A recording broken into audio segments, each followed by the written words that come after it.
Today there are a lot of interesting updates from the Russian Federation. Here, deep inside Russia, the Ukrainians are launching coordinated precision strikes to diminish the effectiveness of Russian drone strikes against Ukraine. With strikes aimed at fiber optic and battery factories, the Ukrainians are targeting every element of the Russian production chain that enables them to produce drones. Russia recently launched one of its most devastating drone strikes in Ukraine, deploying over 400 drones, 40 cruise missiles, and 6 ballistic missiles. This escalation reflects Russia's surging drone production, over 2,000 Shahed drones and 2,000 Garpia drones per month, plus thousands of Gerber decoys to overwhelm Ukrainian air defenses.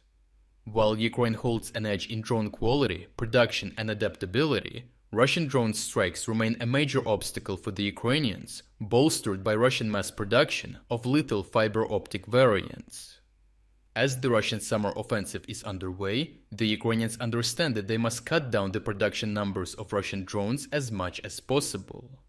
To achieve this, they have launched another massive drone strike campaign targeting the Russian ability to even produce and field FPV drones in the first place. Recently, the Ukrainians struck the Kronstadt plant in the city of Dubna near Moscow, collapsing the roof of the factory. Kronstadt has led Russian drone development for 15 years, producing and designing advanced drones for the Russian army. On top of that, the Ukrainians struck the Elma Technopark in Zelenograd to the north of Moscow, inflicting damage to the main building of it. The facility, located in the heart of Zelenograd, hosts the development of IT, microelectronics, robotics, and medical technology. Right before that, the Ukrainians struck the Energia plant in the city of Yelets during a night strike, which caused a strong explosion visible in the distance.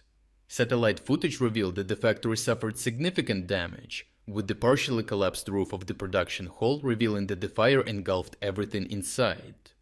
This factory is used to produce batteries for Russian drones, missiles, aircraft, and naval systems. Ukrainians also targeted the fiber optic factory in Saransk.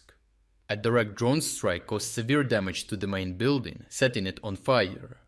To ensure the factory remained out of commission, as it is the only fiber optic plant in Russia, the Ukrainians launched a follow-up strike just as the repairs were completed. This was complemented by an even more devastating strike against a hidden Russian drone assembly factory in the city of Obukovo in the Kaluga region. The Ukrainians managed to strike the plant and cause huge fires and several explosions, which forced the local officials to evacuate the area. It is also important to note that, as previously reported, Ukrainians struck the massive Yelabuga drone factory with 6 Fab bombs, the primary Russian facility producing most of Russia's Shahed drones. So Ukrainians hit every segment of the Russian drone production chain: design, microelectronics, fiber optic wire production, battery, and final assembly lines. This will directly result in a lower number of Shahed and FPV drones that Russians can launch, meaning that Russian drone strikes will be more manageable to Ukrainian air defenses, exponentially reducing civilian casualties. Russian tactics have also grown to depend heavily on tactical and reconnaissance drones, most importantly to cut Ukrainian logistics lines and reinforcement routes. If Ukrainians can keep up their strike campaign and further undermine Russian production, it results into Ukrainian soldiers on the ground have fewer drones to worry about. This means that the Ukrainian defense lines can maintain and expect a steadier inflow of supplies, reinforcements, and rotations, crucial if Ukrainians are to repel the Russian summer offensive effectively. Overall, the Ukrainians are conducting a strike campaign deep inside Russia to inflict tremendous blows to Russian drone production, which will reduce to a lower intensity of drone strikes against Ukrainian civilian and military infrastructure. The lowered number of drones launched in strikes against Ukraine, in combination with the work of Ukrainian air defense, will lead to a point where the impact of their strikes is reduced to a minimum. The reduction of drone operations will also relieve Ukrainian logistics that have been suffering from fiber optic drone strikes, while the forces at critical frontline positions will be able to properly reinforce and dig in at their positions. Lastly, our biggest 50% save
أنا منوني